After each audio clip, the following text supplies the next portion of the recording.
পৃথিবীতে মানুষের ভিড় যত বাড়ছে, মানুষ তত বেশি একা হয়ে যাচ্ছে। কেউ একজন ফুলকে জিজ্ঞেস করলো, যখন তোমায় গাছ থেকে ছেঁড়া হলো তখন তোমার কষ্ট হয়নি?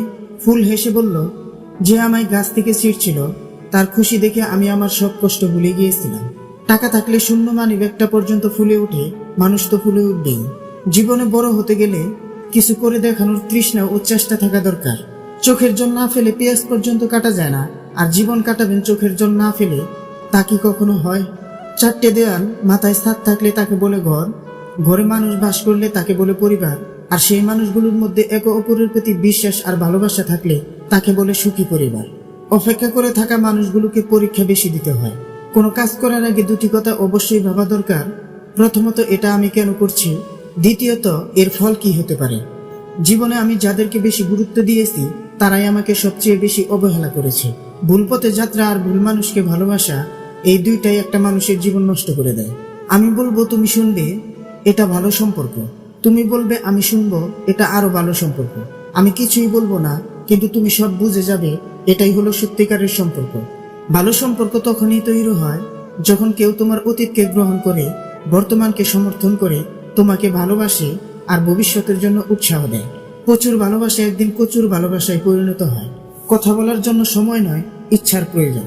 পরিস্থিতি যখন মানুষের বিপরীতে যায়, তখন হেসে সব মেনে নেওয়া ছাড়া আর কোনো উপায় থাকে না। বন্ধু বান্ধবী আপনজন বলে এখন আর কিছু হয় না, এখন সবাই স্বার্থের সম্পর্ক তৈরি করে। ভেবে দেখলে আমরা প্রত্যেকেই কিছু না কিছু স্বার্থের জন্য সম্পর্ক তৈরি করি। তাই তো এখনকার সম্পর্কগুলো কোনো রকমের মেয়াদ থাকে না। স্বার্থ শেষ, সম্পর্কও শেষ। পৃথিবীর সব সান্ত্বনা বাণী কেবল অন্যকে দেওয়ার জন্য, নিজের জন্য নয়। মানুষ প্রতিনিয়ত বদলায়, কেউ ভালোবাসায় বদলায়, আবার কেউ অবহেলায়। সম্পর্ক যখন পুরানো হয়, কল দেওয়া কমে যায়, কথা বলার সময় কমে যায়, মেসেজ দেওয়া কমে যায়, রিপ্লে হয় দীর্ঘতির, অবহেলা বেড়ে যায়, কমে যায় গুরুত্ব। আমি স্বার্থপর নই, আমি আস্তে আস্তে তাদের থেকে দূরে সরে যেতে থাকি যাদের কাছে আমার কোনো মূল্য নেই। দোলনা যতটা পিছনে যায়, ঠিক ততটাই সামনেও যায়। ঠিক সেইভাবে সুখ ও দুঃখ উভয় জীবনে সমান রূপে আসে এবং যায়। জীবনের দোলনা যদি পিছনে যায়, তবে নিরাশ হয়ে না, অপেক্ষা করো, সেটিও সামনে আসবে। হাসিগুলো সবার জন্য হতে পারে, কিন্তু চোখের জল কোনো এক বিশেষ মানুষের জন্য করে। নিজের শরীরকে প্রয়োজনের চেয়ে বেশি সাজিও না, কারণ সে তো মাটির সাথে মিশে যাবে। সাজাতে হলে চরিত্রকে সাজাও। মেনে নিলে ভালো, মানিয়ে নিলেও ভদ্র। শুধু প্রতিবাদ করলে তুমি অভদ্র।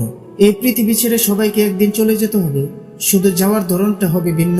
কেউ যাবে হেসে, তো কেউ যাবে হাসিয়ে, কেউ যাবে কেঁদে, তো কেউ যাবে কাঁদিয়ে। ভিডিওটি ভালো লাগলে প্লিজ একটি লাইক করবেন, কারণ আপনাদের একটি লাইক আমাদের পরবর্তী ভিডিও বানাতে উৎসাহ যোগায়।